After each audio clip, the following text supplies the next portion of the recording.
Hello everyone, I hope you all are doing good and yes, आपकी stock market की जो journey है वो अच्छी जा रही होंगी, भले ही वो ट्रेडिंग हो या इन्वेस्टमेंट हो। वैसे आज बात करें मार्केट की तो निफ्टी की एक्सपायरी थी और ऑलमोस्ट साइडवेज पैटर्न में ही चला है। थोड़ा मोटा एक ऐसे छोटा मोटा चांस दिया था ट्रेडिंग करने के लिए बीच में, और बस इस तरह से चला। आई होप कि कुछ थोड़ा मोटा पैसा आपने बनाया होगा।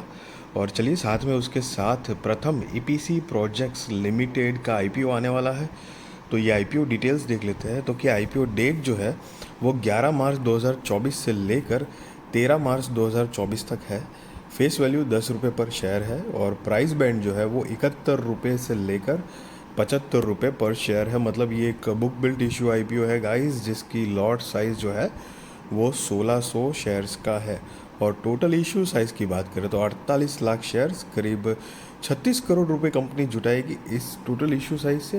एंड गाइस, एक भी शेयर ओएफएस मतलब ऑफर फॉर सेल के ज़रिए नहीं आने वाला है, सारे के सारे फ्रेश इश्यूज़ के माध्यम से आएंगे। आप देख सकते हो 48 लाख शेयर्स, 36 करोड़ रुपए कंपनी जुटाएगी फ्रेश इश्यूज़ के माध्यम से, जिसका बेसिस ऑफ अलॉटमेंट 14 मार्च 2024 को होगा। सो इन केस इस आईपीओ में अगर आप अप्लाई करते हो और आपका आईपीओ नहीं लगता है तो रिफ़ंड की इन्फॉर्मेशन आपको 15 मार्च 2024 को मिलेगी। और अगर आपका आईपीओ लग जाता है तो शेयर्स भी आपके डीमेट अकाउंट में क्रेडिट होंगे, वो भी 15 मार्च 2024 को ही होंगे। लिस्टिंग डेट जो है वो 18 मार्च 2024 है और cut off time for UPI mandate confirmation शाम को 5 बजे 13 मार्च 2024 है गाइस। इशू टाइप जो मैंने आपको बताया बुक बिल्ट इशू आईपीओ है।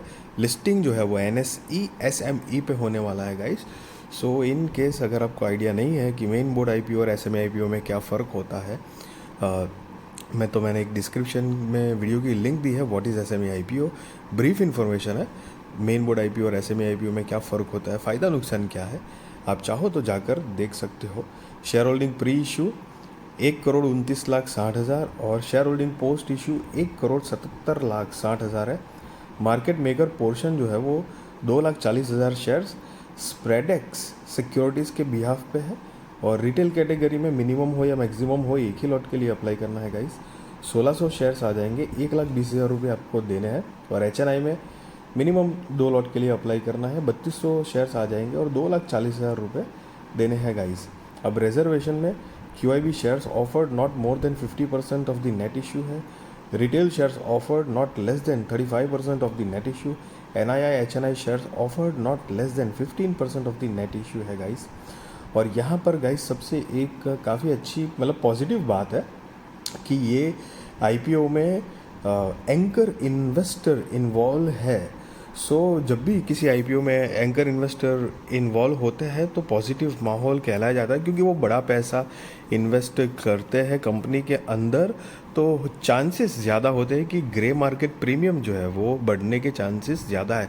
और वैसे भी आपको पता है कि आईपीओ की सीज़न जैसा चल रहा है, मतलब एक तरह से काफ़ी सारे आईपीओज़ के जो प्रीमियम है वो अच्छे मिल रहे हैं, मतलब लिस्टिंग जो है वो थोड़ी डिसेंट अच्छी गेन के साथ मिल रही है गाइस। तो हालांकि उसके ऊपर आएंगे, लेकिन उससे पहले हम प्रमोटर्स देख लेते हैं। तो कि प्रमोटर्स जो है वो mister Nayan Kumar Manu bhai Pansuriya and mister Pratik Kumar Maganlal Vekaria are the promoters of the company, जिसकी शेयर होल्डिंग प्री इशू 100% है और शेयर होल्डिंग पोस्ट इशू 72.97% है। अब एंकर इन्वेस्टर्स की बात करें तो उनकी बीड डेट जो है वो 7 मार्च 2024 तक है, मतलब 7 मार्च 2024 है। शेयर ऑफर जो किए गए हैं वो 13,66,400 शेयर्स। उनका पोर्शन साइज़ जो है वो 10 करोड़ 25 लाख रुपए के आसपास है। Anchor lock in period end date for 50% shares 30 days, जो कि तारीख है 13 अप्रैल 2024। और बचा हुआ रिमेनिंग 50% जो है anchor lock in period end date for remaining shares 90 days का पीरियड और 12 जून 2024 की उसकी डेट है। यहाँ पर मैं गाइस आपको ये बात ज़रूर बताऊँगा, ये मेरा एक्सपीरियंस से मैं आपको सजेस्ट कर रहा हूँ, ज़रूरी नहीं है कि इसी तरह हो, मतलब एक अपना ओपिनियन शेयर ज़रूर करूँगा कि कभी भी आप आईपीओ में इन्वेस्टमेंट करो या फिर स्टॉक में इन्वेस्टमेंट करो, कभी भी आपको कोई बड़ा इन्वेस्टर है या बड़े इंस्टीट्यूशंस है या फिर ये ऐसे एंकर इन्वेस्टर्स आ जाते हैं, उसके चक्कर में मतलब आपको कभी भी ऐसे ना आईपीओ फिलअप करना चाहिए, ना कोई स्टॉक पे इन्वेस्टमेंट करनी चाहिए। ये मेरा पर्सनल ऐसा आपका, मैं आपको एक पॉइंट मतलब मेरा पॉइंट ऑफ व्यू बता रहा हूँ। बिकॉज जो बड़े बड़े इंस्टीट्यूशंस या इन्वेस्टर्स होते हैं, उनकी स्ट्रेटजीज, लॉस खाने की कैपेसिटी, उनकी जो रिसर्च होती है और उनका जो रिस्क मैनेजमेंट जो होता है, बहुत सारी चीज़ों में हम छोटे रिटेलर्स जो होते हैं उनके कंपेयर में बहुत फ़र्क होता है गाइस। तो उनके लिए कभी एक एग्जांपल के तौर पे जस्ट बताऊंगा कि अगर उन्होंने कुछ मानो कि कहीं पर इन्वेस्टमेंट किया है, और ज़रूरी नहीं है कि वो भी 100% मतलब उनकी रिसर्च है तो वो सक्सेसफुली होते हैं ना, कि कई बार ऐसा होता है कि बड़े बड़े मतलब फंड्स मैनेजर या फंड्स जो होते हैं, जो पैसा लगाते हैं कुछ कंपनियों में, उनको भी नुकसान झेलना पड़ता है, बट उनको इतना फ़र्क नहीं पड़ता है, और कभी कभी पड़ता है तो पूरी की पूरी कंपनी वहाँ पे भी जाती है।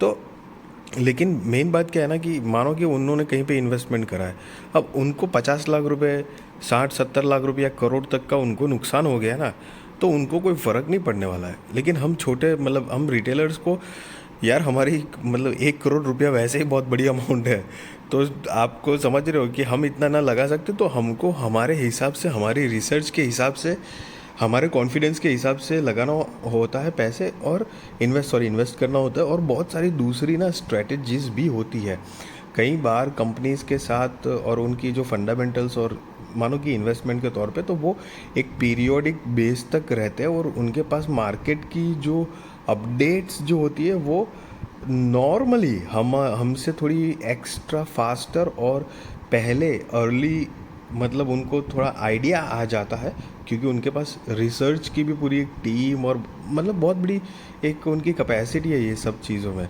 तो ये ऐसी चीज़ होती है। तो कभी ऐसा होता है कि भाई वो प्रॉफिट बुक करके निकलते हैं, लेकिन हम नहीं निकल पाते, या फिर वो मतलब एक एग्जांपल के तौर पे 100 रुपये का शेयर है, तो उनका टारगेट 1000 रुपये तक का है, लेकिन हम तो 100 से अगर 150 भी होता है, 200 भी होता है, तो हमको खुजली मचने लगती है कि भाई ओहो 100% रिटर्न हो गया, चलो चलो चलो निकलो।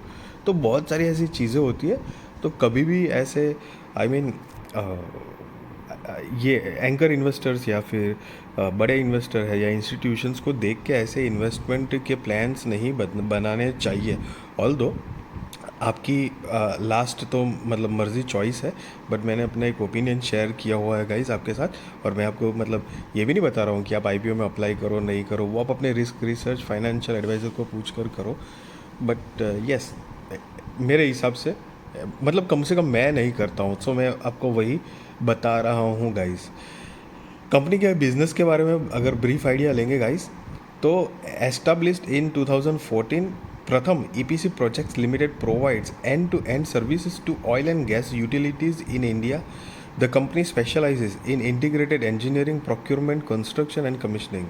The company undertakes gas pipeline projects, including welding, testing, and commissioning. Pratham specializes in oil and gas pipeline and offshore water distribution projects and undertakes tendering and management. अब कंपनी ने मतलब ये जो कुछ आई मीन सर्टिफिकेशन है ISO के, तो वो उसके बारे में बताया है। और साथ में कंपनी ने अभी तक कुछ 12 प्रोजेक्ट्स कंप्लीट किए हैं, और 31 मार्च 2023 के अकॉर्डिंग कंपनी के पास ऑलरेडी 6 मेजर प्रोजेक्ट्स है। सो कंपनी की एक तरह से ऑर्डर बुक जो है वो हेल्दी ऑर्डर बुक है उनके अकॉर्डिंग। और साथ में कंपनी के पास 770 लोगों की टीम है अलग अलग डिपार्टमेंट को मिला के, जो कि सितंबर 30, 2023 के अकॉर्डिंग है। अब सब कंपनी की फाइनेंशियल्स की बात करेंगे, तो यहाँ पर 31 मार्च 2021, 22, 23 और 30 सितंबर 2023 के फाइनेंशियल्स दिए गए हैं। सितंबर जो है 30 सितंबर 2023 के फाइनेंशियल्स हम मतलब नहीं देखेंगे, ईयर ऑन ईयर बेसिस के जो मार्च 21, 22, 23 के जो है वो कंपेयर करके देखते हैं। और ये सारे फिगर्स गाइस इन लैक्स में है, मैं आपको करोड़ में कन्वर्ट करके बताने वाला हूँ। तो चलिए असेट देखते हैं। तो कि असेट जो है वो मार्च 2021 में 20 करोड़ 41 लाख रुपए के आसपास थी, जो 2023 में 48 करोड़ 49 लाख रुपए के आसपास हुई है। रेवेन्यू 30 करोड़ 85 लाख रुपए से बढ़कर 51 करोड़ 67 लाख रुपए के आसपास हुई है। Profit after tax 1 crore 12 lakh रुपए से बढ़कर 7 करोड़ 64 लाख रुपए के आसपास हुआ है। नेटवर्थ जो है वो 5 करोड़ 92 लाख रुपए से बढ़कर 17 करोड़ 97 लाख रुपए के आसपास हुआ है। Reserves and surplus 5 crore 11 lakh रुपए से बढ़कर 17 करोड़ 16 लाख रुपए के आसपास हुआ है। और टोटल बोरोइंग्स जो है वो 1 करोड़ 99 लाख रुपए के आसपास थी, जो वो भी बढ़कर 14 करोड़ 18 लाख रुपए के आसपास हुई है। और यहाँ पर आप नीचे देख सकते हो अमाउंट इन लैक्स लिखा हुआ है। सो ये सारे फिगर्स लैक्स में थे, मैंने आपको करोड़ में कन्वर्ट करके बताया हुआ है गाइस। और वैसे कंपनी का जो फाइनेंशियल्स देख के ये थोड़ा दिख रहा है कि डिसेंट प्रोग्रेसिव कंपनी है। और कंपनी का अगर मार्केट कैपिटलाइजेशन देखेंगे तो 133 करोड़ रुपए के आसपास का मार्केट कैपिटलाइजेशन है। और ROE 45.10 का है, ROCE 24.81, RONW 22.55, PBV जो है वो 4.19 का है, पैट मार्जिन 15.26 का है, EPS 5.9 मतलब pre IPO 5.9, post IPO 5.89, PEX pre IPO 12.72 और पोस्ट IPO भी 12.72 ही है गाइस। अब यहाँ पर आप जो नीचे नोट देख रहे हो, बेसिकली उन्होंने EPS प्री IPO और पोस्ट IPO कैसे कैलकुलेट किया हुआ है उसके बारे में गाइस बताया हुआ है। तो चाहो तो आप जाके पॉज करके पढ़ सकते हो गाइस।